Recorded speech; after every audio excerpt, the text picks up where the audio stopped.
Hachette Audio presents The Remaining Trust, a novella. Written by DJ Molles, read by Christian Rummel. Chapter 1. The biggest decision of Abe Darabie's life came on a day that started warm and ended cool. October in Coronado was a trick of nature.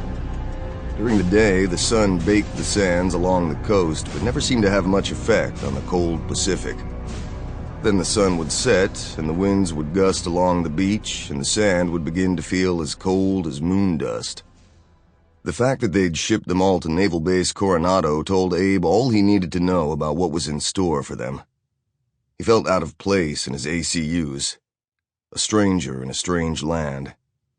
When he'd first arrived, he'd passed one of the SEAL instructors, a stout man wearing his dark cadre sweatshirt.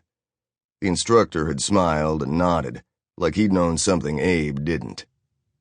Just before dawn on the day of that decision, when the sun was still just a red smudge being birthed on the eastern horizon, the 60 candidates for Project Hometown gathered in a classroom that smelled of humid must and salty sea air. White walls and white linoleum that had seen better days. Fluorescent lighting that seemed overly bright.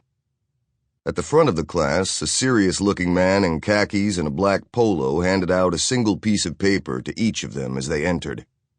Written on it was a solid block of text, and at the bottom a line marked signature. When everyone had found their seats and settled into expectant silence, the man in the black polo read them the entire page in a clear, commanding voice.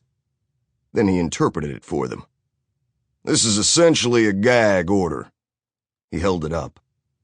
"If you sign this document, you are pledging to the United States government, under every penalty you can possibly imagine, that you will never talk about Project Hometown. You won't write about it, you won't blog about it, you won't email people or post it on whatever social networking site you're into, and you certainly won't use it to pick up chicks in a bar."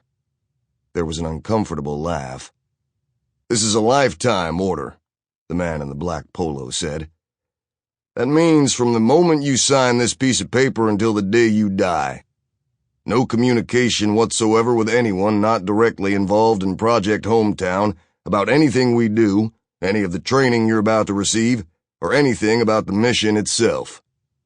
The man tapped the piece of paper with his finger. "Does everybody understand what this document is asking them to promise?" A bunch of yes sirs. The man nodded. "Okay."